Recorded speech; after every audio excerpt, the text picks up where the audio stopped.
blue collar is high up there. They are the feeder group to a lot of people that ultimately become managers and run businesses. And I heard someone actually say, I don't do blue collar. And it made me just go, wow. Paul, is there a difference between blue collar, white collar? And would you mind just reflecting on that, please? Yeah, sure. So yes, there is, and no, there's not, which is probably a terrible answer. So I guess primarily we're all human. They're more likely to be working either or always in a process operational role where it's just simply the execution of the task that's needed. More that you're a cog, and that you're a cog in the machine, right? You're the delivery driver just doing deliveries, right? And you don't have that level of connection and emotional connection. And quite a lot of them, some of them work in teams, but quite a lot of the time you're out mowing or you're out doing whatever it is that you're doing, doing the deliveries or whatever it might be. So there's certainly a disconnect. There's also oftentimes a collective cynicism about the ivory tower because the senior management don't know what we do every day. They don't value us, they don't get us, and all that stuff. So there's very easy to have a significant cynicism of that stuff.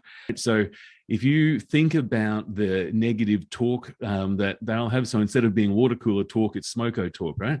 But that talk is still becomes positive if they feel heard, they feel acknowledged, if they feel valued, and it becomes negative, and it is about the money if they feel like they're just a cog in the machine that no one cares about.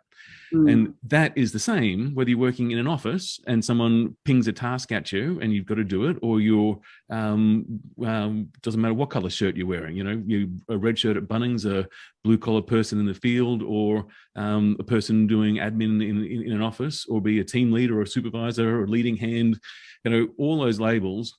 If you feel acknowledged and valued and you're contributing, you want to stay, right? If you feel like a cog in a machine that no one cares about, it's just about the money, because you're just there to do what you're paid to do, and that's it. And so you'll go and get paid somewhere else. You have no connection. So I don't know if that's a useful framing for you or not. Stand the fire.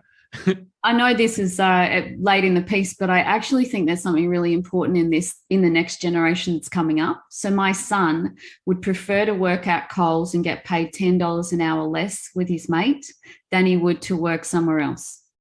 100%.